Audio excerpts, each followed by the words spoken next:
Now, forewarned weather with exclusive cutting-edge technology to help keep you and your family safe.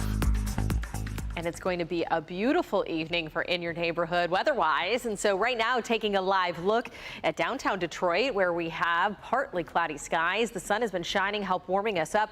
74 degrees in the city, 76 in Ann Arbor. We have 74 in Pontiac. And I'll step out of the way so you can see Monroe, 73 degrees there. And we've been holding on to a very light south-southeasterly breeze, about 5 to 10 miles per hour. So that southerly flow paired with sunshine, certainly warming us up, warmer than where we've been the last few days.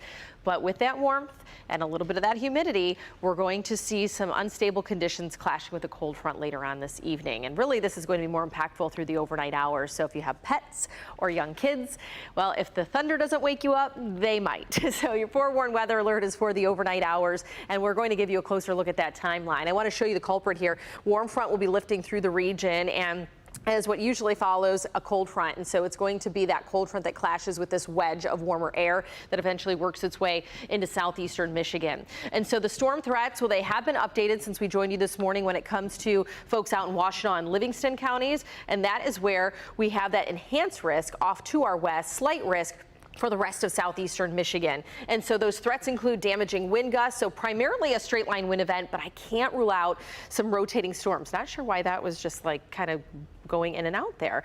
Today's forecast, well, let's go ahead and take a closer look at that. So we just saw that it was 80 degrees, and I have wacky graphics going backwards on me right now. So we have some large hail that can't be ruled out tonight. Flooding will be possible with some heavy rain and an isolated tornado. 10 p.m. to 3 a.m. will be the window of what's going on there. So hour by hour look at our computer data here, where we had some clear skies throughout the day. Then we start to see some of those clouds increasing this evening.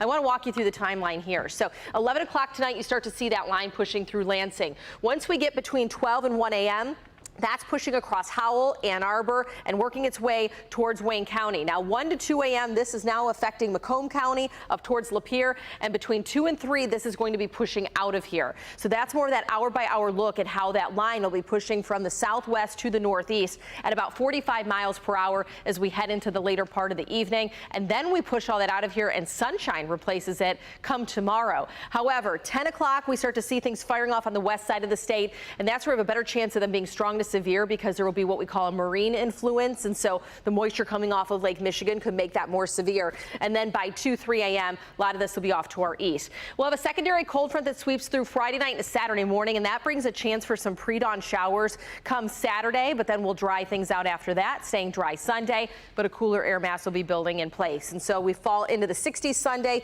We take those 60s throughout much of next week with another chance for rain by the middle of next week.